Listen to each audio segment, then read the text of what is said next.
Have you ever found yourself doing something, and in the middle of it you pause and think, why am I even doing this?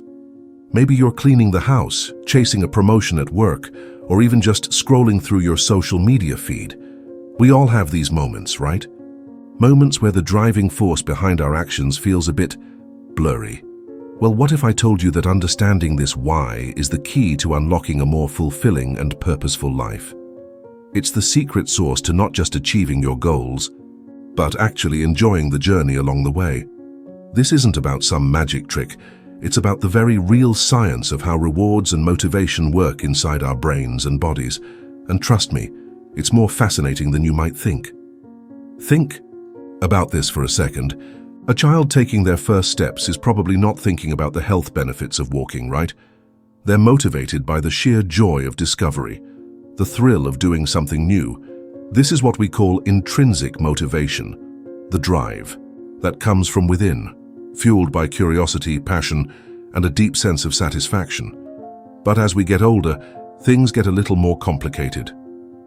We start chasing external rewards like good grades, a bigger paycheck, or even just a few more likes on our latest Instagram post.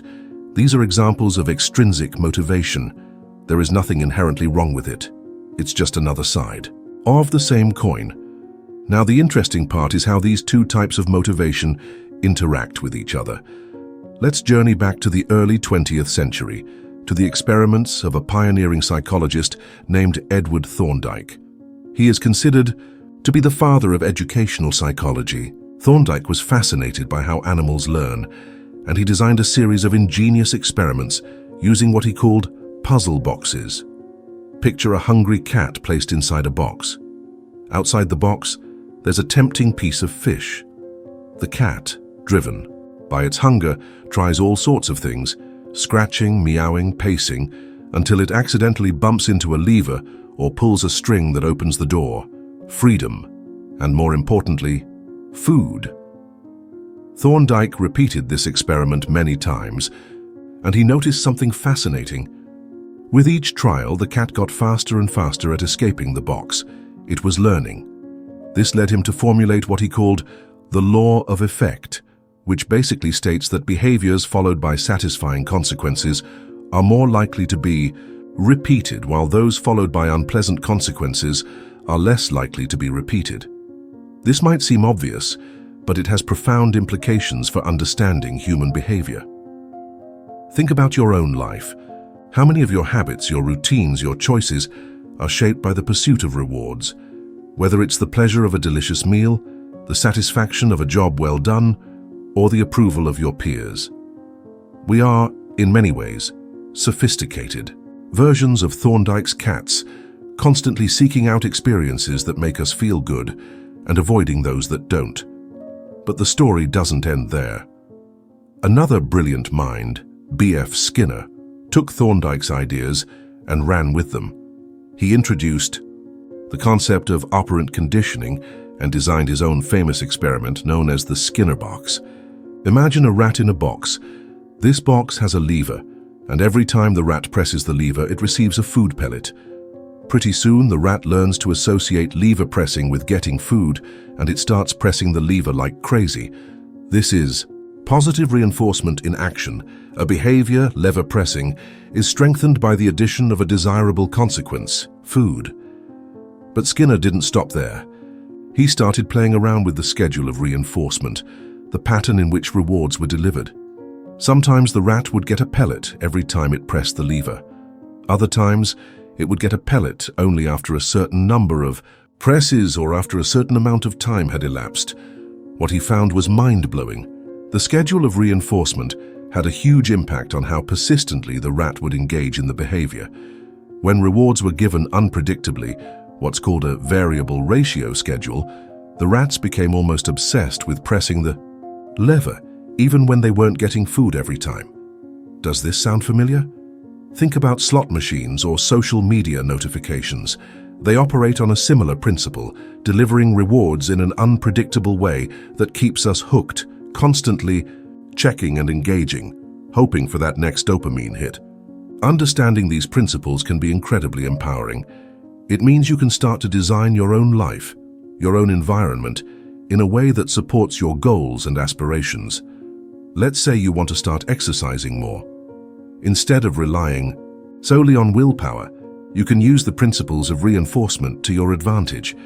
Maybe you pair your workout with your favorite music or podcast, something you genuinely enjoy. That is an immediate reward right there. Maybe you also set a goal of going to the gym 3 times a week, and then after each week, you reward yourself perhaps with a relaxing massage. These external rewards can help you build the habit, making the activity something that you associate with positive outcomes. But here is a critical caveat. While external rewards can be great for jump-starting a new behavior, relying on them too heavily can sometimes backfire. This is where the concept of overjustification comes in. Imagine you love to draw. It is your passion, your escape, something you do purely for the joy of it. Then, someone starts paying you to draw. Suddenly, what was once an intrinsically motivated activity now has an external reward attached to it. You might start to see drawing as work, as something you have to do to get paid, rather than something you want to do for fun. Studies have shown that in some cases, introducing external rewards for an already enjoyable activity can actually decrease a person's intrinsic motivation to engage in that activity. It's like the external reward overshadows the internal satisfaction, making the activity less appealing in and of itself. This doesn't mean that all external rewards are bad. The key is to find a balance. Think of external rewards as training. Wheels on a bicycle. They can be helpful when you are just starting out, but eventually you want to be able to ride on your own, fueled by your own internal drive. So how do you cultivate that internal drive? How do you find that deep well of motivation that comes from within, that doesn't rely on external validation or rewards? This brings us to one of the most powerful forces in human motivation, the search for meaning and purpose. We are not just pleasure-seeking, pain-avoiding creatures. We are also meaning-making creatures.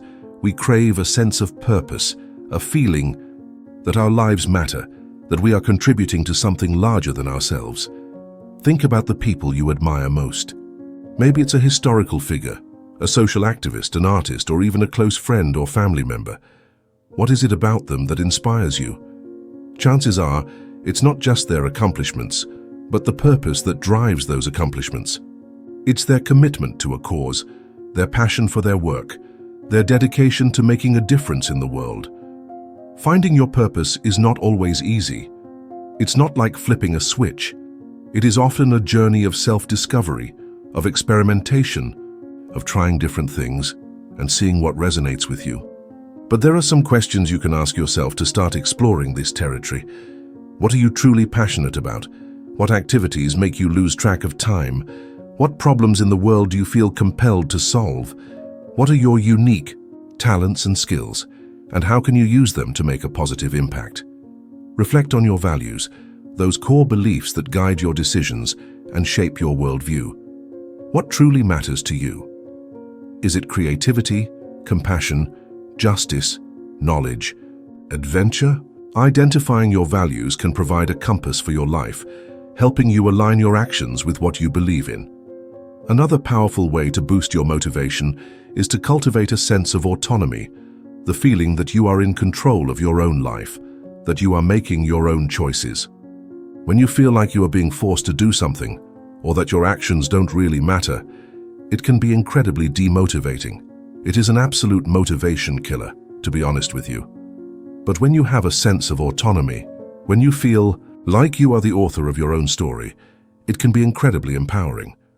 It allows you to tap into your intrinsic motivation, to pursue your goals with passion and determination, because they are your goals, not someone else's. So, how can you cultivate more autonomy in your life?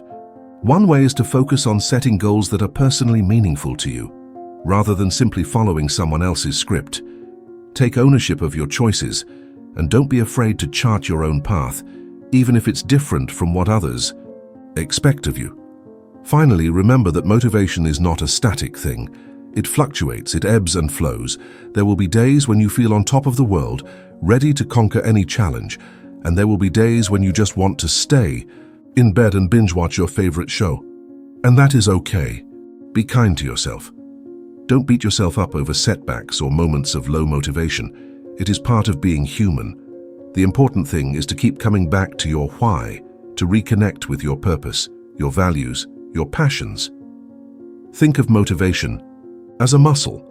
The more you exercise it, the stronger it becomes. And just like any muscle, it needs rest and recovery too. So, celebrate your successes, no matter how small. Acknowledge your progress, no matter how slow. And don't be afraid to ask for help when you need it. We are all in this together. We are all striving to live meaningful, fulfilling lives. And by understanding the intricate dance between rewards and motivation, by cultivating our intrinsic drive, and by connecting with our deepest values and purpose, we can unlock our full potential and create a life that is not just successful, but truly satisfying. A life that is not just lived, but truly embraced. And maybe, just maybe, that's the greatest reward of all. What do you think?